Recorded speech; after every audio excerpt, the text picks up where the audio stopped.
welcome back. My name's Diana. This is my channel Bookish Di, and today I am wrapping up the books that I read in August. So August was another, in terms of just numbers, a fairly good reading month for me. I read, I believe 11 or 12, I can't remember the exact number, but it was in double digits. But there were a number of novellas and graphic novels in there, so it was mostly shorter works, which is fine. It is keeping me reading, keeping me from being super slumpy.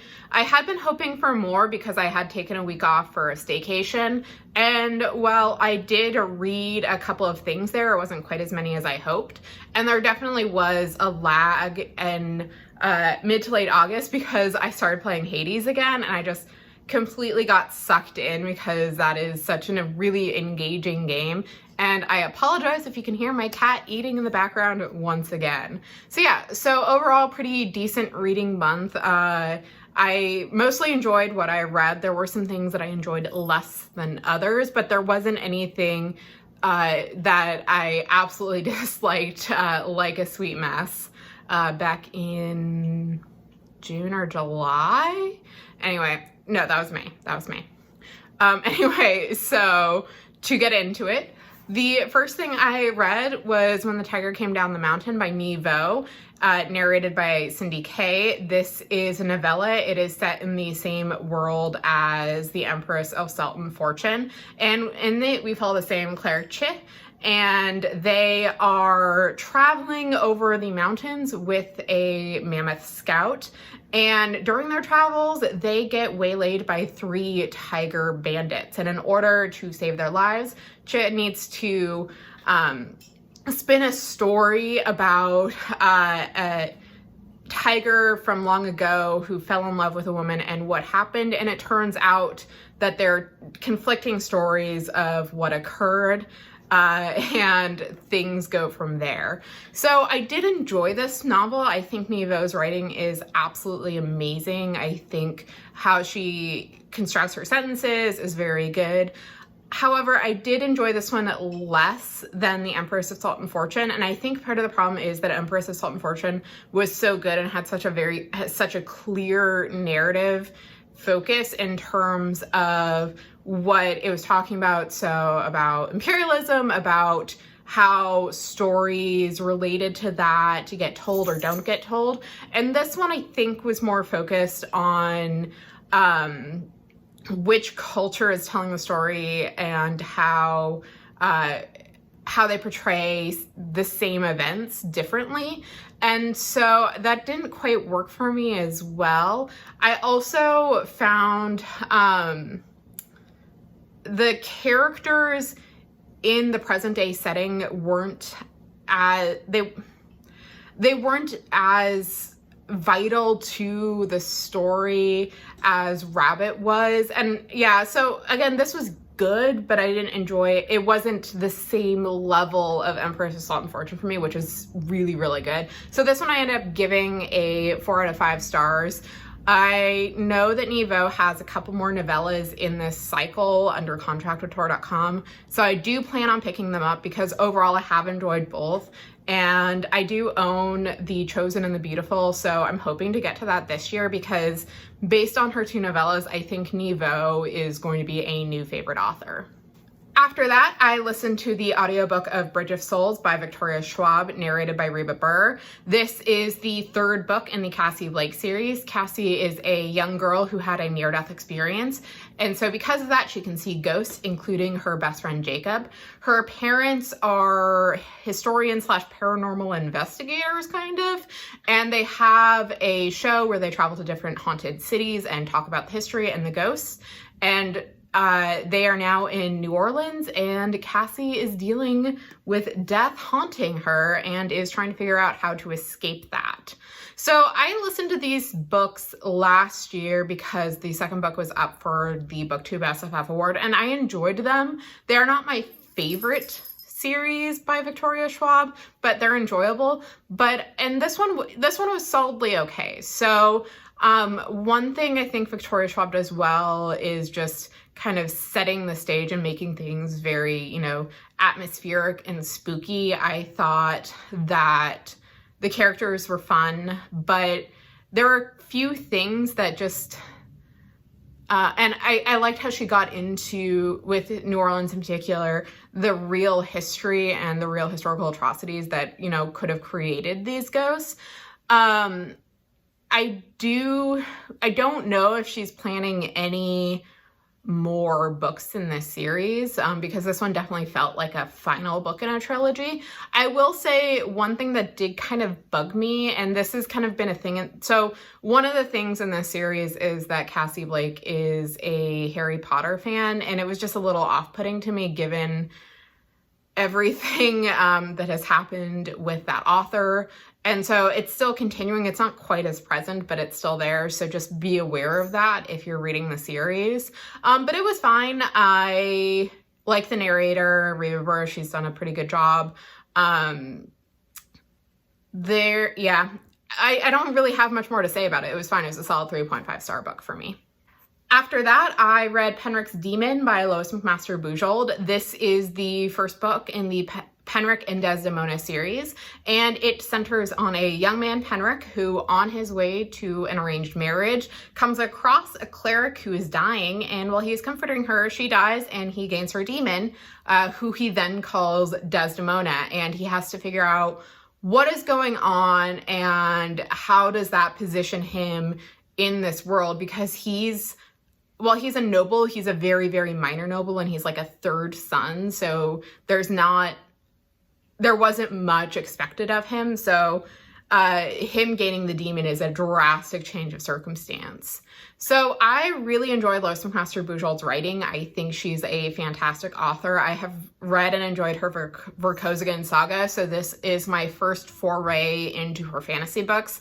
I know this is set in the same world as one of her other fantasy series, which I do plan on reading at some point. But I did enjoy this. I thought Penric was a very different type of protagonist from Miles. He's much more directionless. He's very much trying to figure out his place in the world, where Miles had always known his place, and he just needed to get society to recognize that. So I liked that Penric was very different than Miles. I thought that the world building was really interesting. I really enjoyed his relationship with Desdemona, and how Desdemona is a being who's lived many lives and so has a lot of experience, a lot of different experiences, but she still doesn't know everything. And so they're both kind of figuring things out together. And I liked how it set things up for the next adventure. I do have the second novella checked out from the library right now. So I think this is going to be a series I continue reading. This was a solid 4.25 stars for me. I thought it was a very good first book in a series. I thought it was a lot of fun. I enjoyed the characters and the world building. And the conundrum that Penric got himself in, I thought made a lot of sense for the world that they were in. And so I'm interested to see what other shenanigans he gets into over time, because this is an ongoing series and there were some new books published this year. The next book I read after that was Empire of Pain, The Secret History of the Sackler Family Dynasty by Patrick Radden Keefe. This is a nonfiction book about the Sackler family, who I think they still technically own Purdue Pharma, and you might have seen them in the news recently because Purdue Pharma had filed for bankruptcy, and then as part of that, the Sackler family was trying to say, oh, and if this gets accepted, we cannot be sued in any future lawsuits, even though we totally knew how addictive OxyContin was and pressured our salespeople to keep selling it and keep pushing it, and pretty much single-handedly caused the current opioid crisis in the United States. And we are morally bankrupt, and we have no empathy. And yeah, you might have seen that in the news.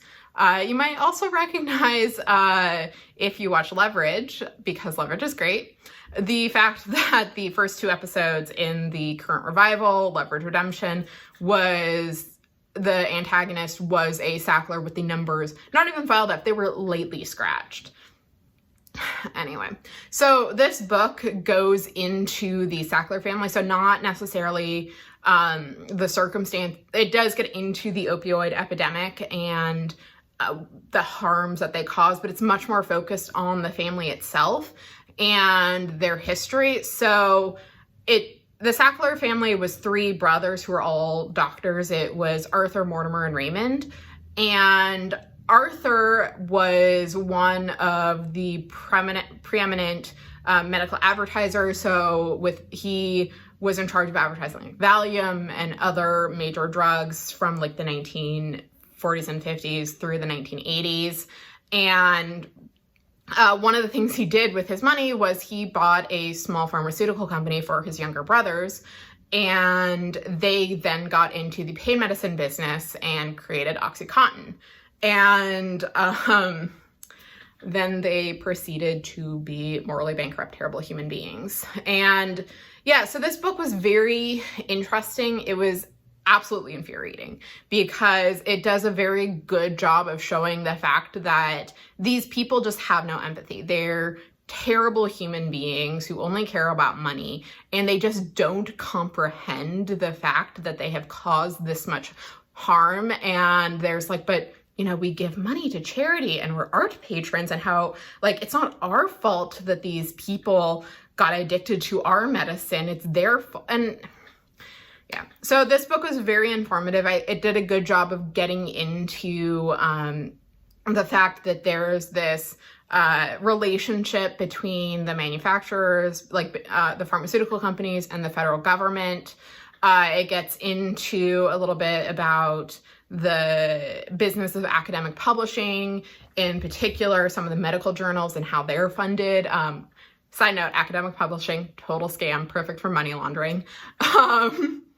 Yeah, and so it's a very interesting book. It covers a lot. It's like 500 pages. Like there's a lot in this book.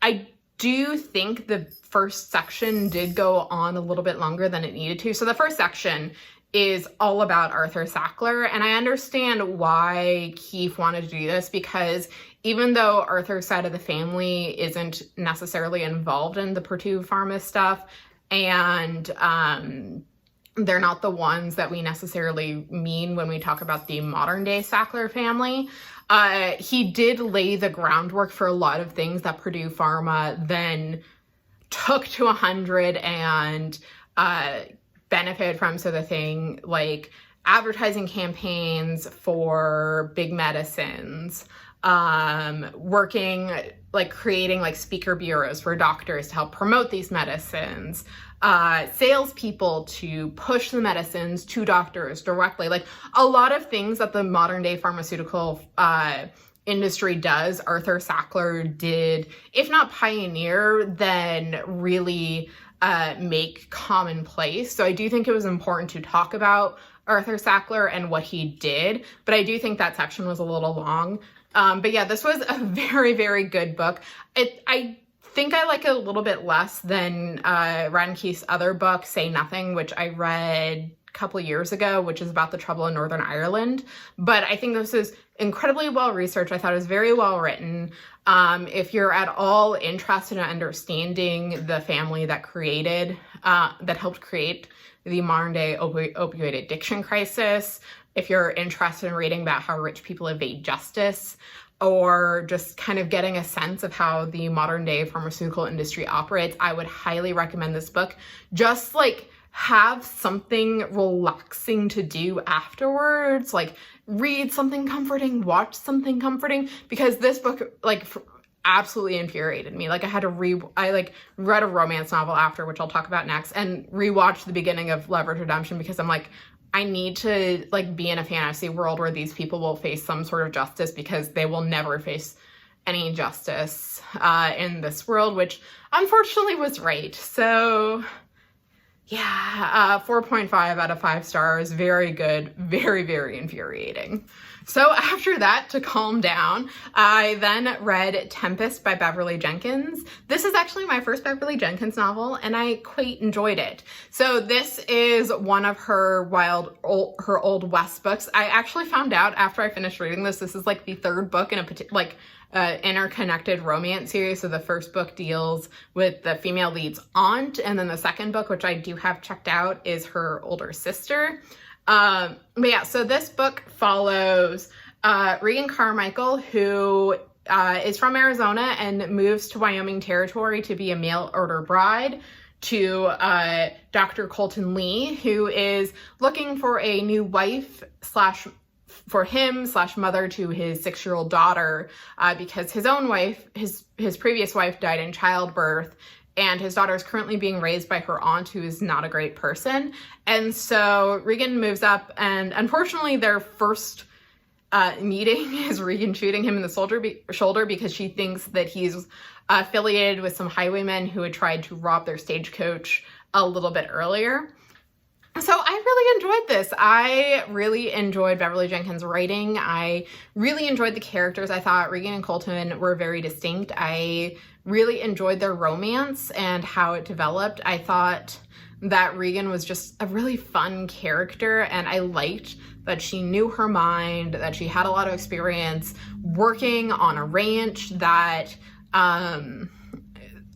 she wasn't intimidated by Colton or the circumstances. I enjoyed the relationship between Regan and Spring, who's Colton's sister. I thought Colton was a very interesting character as well, and how he is trying to be a good father to his daughter, but also internally struggling with a lot of the kind of toxic beliefs that he's been raised with. One other thing that I really enjoyed about this, and this is something that I've talked about a lot, is the bleak moment. And I liked that the bleak moment at the end of this book wasn't related to them breaking up. It was something completely different.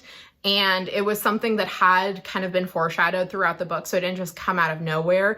There is a moment in this book where there is kind of some miscommunication, but it happens about midway through, where they're still kind of negotiating what their relationship is going to look like and what it's going to be. So I didn't mind that as much, and they do get back together relatively quickly, and there is discussion about, why this kind of miscommunication happened, and there was groveling, which was good.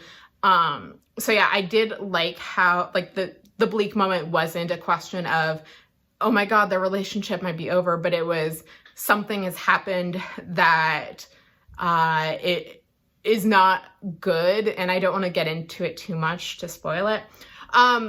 There were some weird kind of shifts in POV mid-scene, which I'm not a fan of. That is one thing, if you're going to have a dual POV, please don't, for me at least, shift points of view mid-scene. So that was kind of one thing I didn't enjoy about the writing, but overall I really enjoyed this. Very solid historical romance. I definitely plan on reading more Beverly Jenkins moving forward. Solid 4.5 out of 5 stars. Next, I read the first volume of Invisible Kingdom by G. Willow Wilson, art by Christian Ward.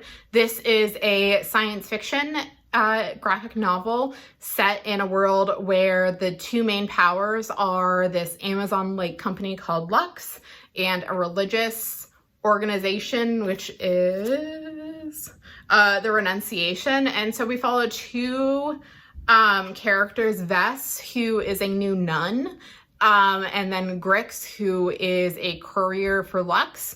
And they both independently discover the fact that while publicly the Renunciation and Lux are at odds, privately they are working together. And so they need to deal with this information and how they get it out.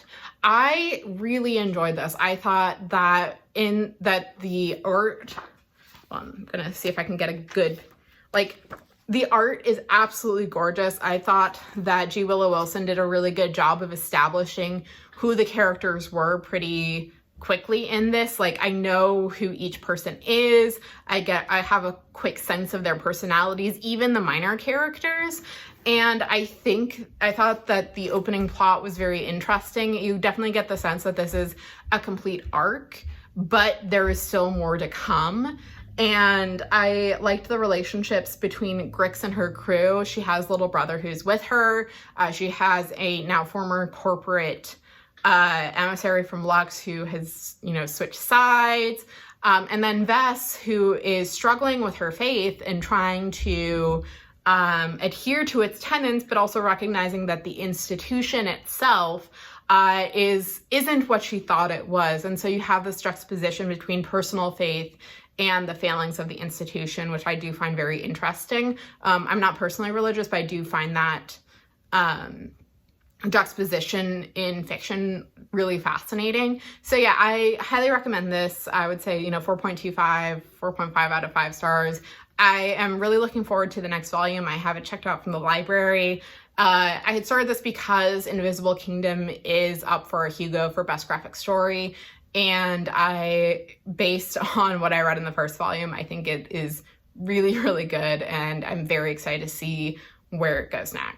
Then I read a graphic story that didn't work quite as well for me, and that was the first volume of Die, Fantasy Heartbreaker by Kieran Gillen, illustrated by Stephanie Hans. So the premise of this is that 6 teens in England, for one of their birthdays, play a fantasy role-playing game, and they disappear, and then they reappear 2 years later, but one of them is missing. And they cannot talk about what happened. And so 30 years later, on the birthday of the main character, whose name I cannot remember, they get drawn back together by being sent to die, and they get back into the fantasy world. So I did not enjoy this one this one's complicated. So the art I found was very, very beautiful. I think Stephanie Hans did an amazing job with the art. However, I did not particularly enjoy the writing on this, which is disappointing because I do like Kieran Gillen as a writer, but this just didn't work for me on a number of levels. So one, it does a trope that I really don't like, which is let's take our Saturday morning cartoons, but make them very dark and grim. And I don't like that. Like, sometimes just let Saturday morning cartoons be Saturday morning cartoon. Like, you can add complexity to them. Like, look at the modern version, like the new version of She-Ra and the Princess of Power. Like, that's an instance where they took an existing franchise that was a toy commercial and then added complexity and depth to the characters and added these really great themes about redemption and growing up and the burden of power and leadership and what happens when there's no good choices and what happens when you make the wrong choice and recognizing abuse. Like, that's an instance where you take a Saturday morning cartoon and, like I said, add that depth and complexity without necessarily making it super grim just because you can, which is what this book does. I also didn't really get a good grasp of who the characters were, which was a contrast to Invisible Kingdom, where I talked about how I got a good sense of who everyone was. In this one, I didn't really get that. Like, there are 6 teens, one of whom stays, and the fact that I can barely remember their names is not that great. Anyway, so I didn't find the characters super compelling. Pretty much the art was the only thing that saved this for me. I do have the second book checked out. I might try and read it because the second volume is up for a Hugo and I am trying to read stuff, but honestly, if it wasn't for the fact that the second volume is up for a Hugo, I probably wouldn't continue it. I ended up giving this 3 out of 5 stars, mostly because of the art, but without the art, it's like a 2.5 for me. I didn't really enjoy it. I didn't think that it was that good of a story, and it didn't work for me. After that, I read Beowulf, a new translation by translated by Maria Davana Headley. So this I had read for our Stitch and Bitch, which I will link. And this one is the new translation of the classic poem Beowulf. And Headley had done something interesting because she wasn't trying to keep consistent language style. She was willing to put in kind of modern anachronisms or like modern sayings. So at one point, like #blessed gets in there, which I thought was like, some of it worked for me, some of it didn't. So like, it starts off with, bro, tell me, do we still speak of kings? Which worked. Like, there were some things that I liked where it's like using bro. I'm now blanking on some other examples. So like, some of that worked, some of it didn't. Like, at one point she uses #blessed, which I'm like, that's gonna date itself very, very quickly. I had read Beowulf a number of years ago, the Seamus Heaney one, which I think it's been so long since I read that one, so I honestly don't remember. But so this was very different than what I normally read, but I did enjoy it. I thought that the translation exercise was interesting. And I do have more complete thoughts in the Stitch and Bitch August live show, which again, I will link. But I'd say, 3.75 out of 5 stars. This is nominated for Best Related Work for the Hugos. And I think it, like I said, it very interesting, and it does kind of get into like the choices that translators make. And I think I still need to read this translation, but I think it kind of is an interesting conversation about translation of older works with Emily Wilson's translation of the Odyssey and the choices that translators make and their own biases and interpretations that they bring to this project. After that, I listened to the audiobook of Silver in the Wood by Emily Tesh, narrated by Matthew Lloyd Davies. This is a historical fantasy novel set in England, but I'm sorry if you can hear the cat. Set in England in an undetermined historical setting. I personally think it is like the late 1800s to early 1900s because there's a lot of trains, but so yeah, we don't really get like a specific time period, but it centers on a man named Tobias Finch, who is the wild man of Green Hollow Wood, and he has a connection to this wood, has had it for hundreds of years, and he is the caretaker for these woods and protecting the villagers from malevolent spirits, including a older spirit named the Lord of the Summer, Fabian, who Tobias has a history with. And the novella starts when Tobias meets his new landlord, a man named Henry Silver, who has come to Green Hollow Wood because he's interested in the legend of the wild man, and things go from there. So I did enjoy this. I thought that the writing was really beautiful. I thought that Emily Tesh did a very good job of setting things up, and I really liked Tobias's perspective of what is going on. The romance between him and Henry is very sweet, and I liked his evolution because the Tobias we meet at the beginning is not the Tobias Finch that we end up with. I thought that the different characters were also in, like, aside from Henry and Tobias, we have a dryad named Bramble, who is one of Tobias's companions. We have Henry's mother, Mrs. Silver, who is quite a character. And yeah, I enjoyed this. Emily Tesh is up for the Astounding Award for Best New Author, so I think this was a very good novella. I enjoyed it. 4 out of 5 stars. After that, I read Battle Royal by Lucy Parker. This is the first in a new contemporary romance series from her. It centers around 2 bakers, Dominic and Sylvie. So they had previously met because Dominic was a judge on a baking show similar to Great British Bake Off, and Sylvie was a contestant, and she almost got into the finals, but then one of her creations malfunctioned and nearly hit Dominic in the head with a unicorn sculpture thing, baking thing, anyway. And so she got eliminated, and in the time between her elimination and the present day, she has started her own bakery called Sugar Forest, which is right across the street from Dominic's family bakery slash chocolatier.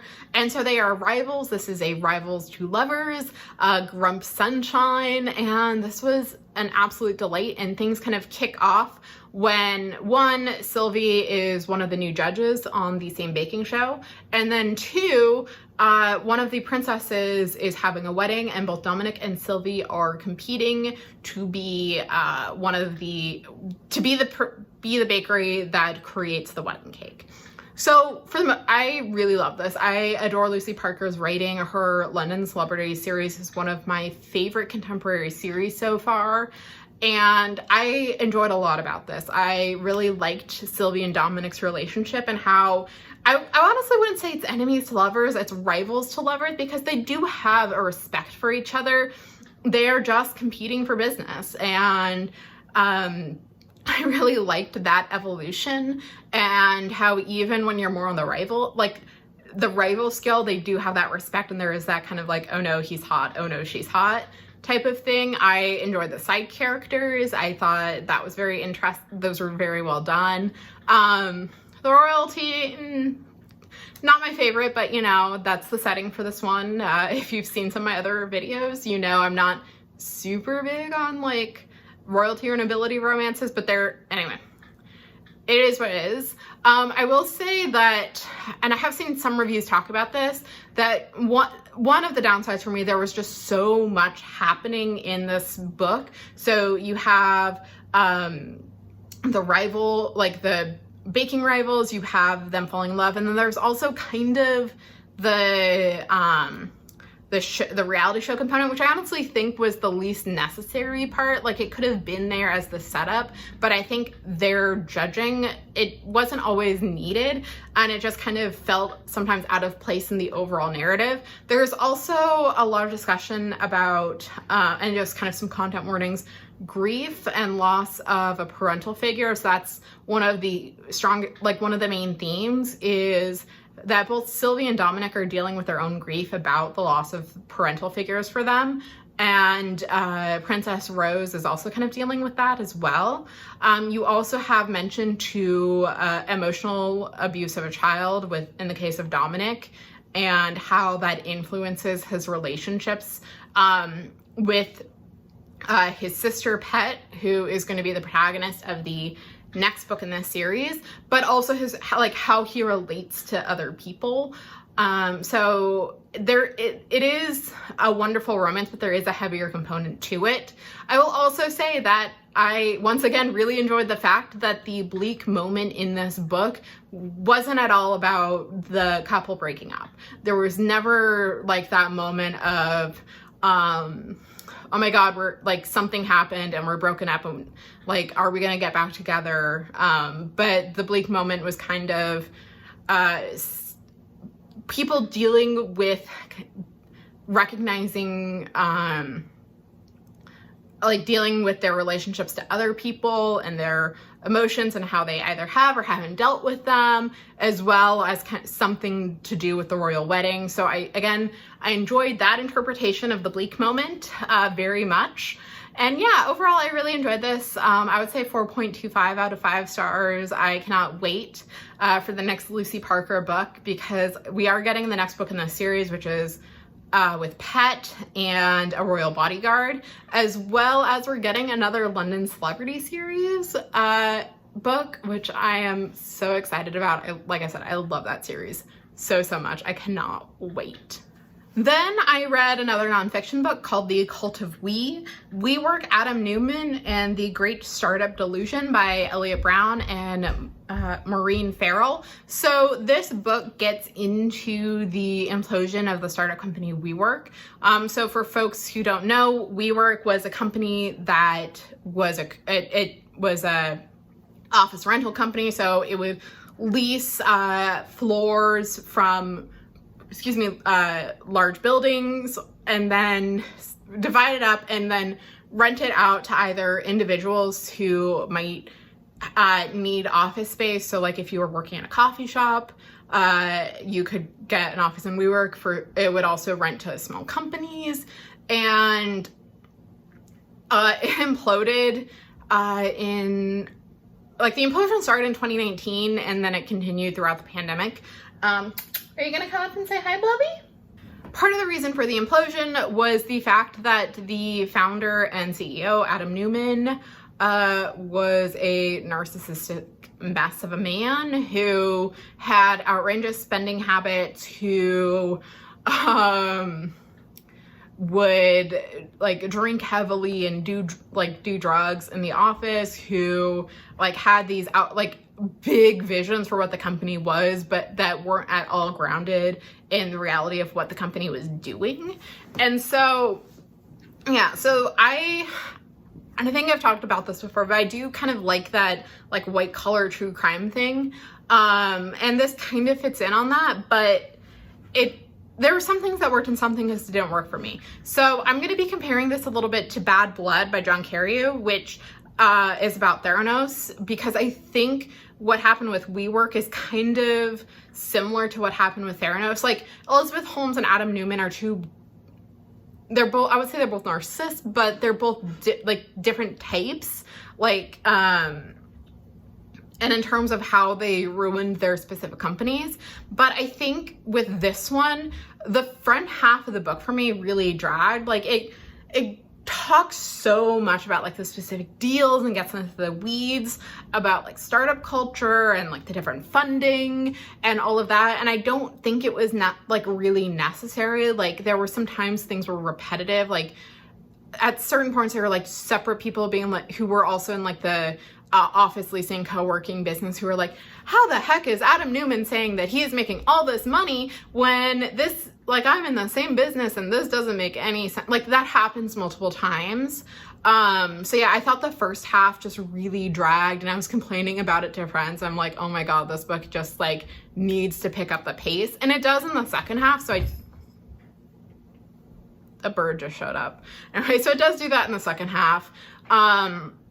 But I do think it's a very interesting discussion about startup culture and how a lot of these companies operate on this kind of mass delusion that maybe they'll be profitable, and you won't know unless you put in millions and millions of dollars in. But it also goes into the fact that even though Adam Newman was very much the face of the implosion, he wasn't the only one responsible. It was a lot of the culture around it that led to this collapse. So yeah, it's very, I will say it's interesting, but the first half kind of made me not enjoy it quite as much as I might have otherwise. So I gave this, 3.5 out of 5 stars. If you're interested in learning more about startup culture or learning about CEOs behaving badly, I would recommend this. But I do think Bad Blood is a better example of that. And then the last thing I read in the month of August was Drowned Country by Emily Tesh, narrated by Matthew Lloyd Davies. This is the sequel to Silver in the Woods, Silver in the Woods, and it follows Henry Silver, whose life has changed dramatically after the events of the previous novella, and is called by his mother to help her and Tobias Finch with a case of a vampire in a seaside town. And things go from there. So I don't want to get too much into the plot description because it is spoilery for the end of Silver in the Woods, but I did not enjoy this one as much. And I think part of the problem is I didn't like Henry Silver as a narrator. One of the reasons I liked Silver in the Woods was I thought Tobias Finch was a very interesting person, and I liked his point of view, and I didn't really like Henry. And I thought that I don't necessarily think he learned, I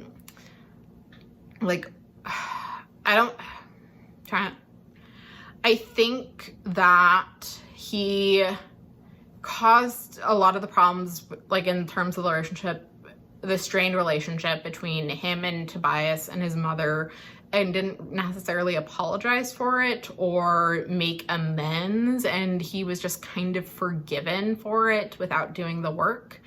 And I didn't enjoy it quite as much. I thought that I didn't enjoy the plot either, because one of the things I enjoyed about Silver in the Woods was how grounded it was in the Green Hollow Woods, and how it was its own, like it was a character in the book itself. And I didn't get that same experience in Drowned Country. So yeah, I didn't enjoy this quite as much. I would say, 3.25 out of 5 stars. I still think Emily Tesh is a good writer. She has a novel coming out next year, which I am interested in checking out. But in terms of how this concludes the duology, I think this is a bit of a letdown. So those are my books for August. Overall, pretty decent month. I'm hoping to keep up the pace for September because I am doing the Magical Readathon in Sci-Fi September, and I'm hoping that I can, if not keep in the double digits, like at least read more than 5. Anyway, so have you all read any of these books? Do you have opinions on them? Do any of these sound interesting? Please let me know in the comments below. If you like what you see, please like and subscribe. Thank you all so much for watching, and I will talk with you next time. Bye.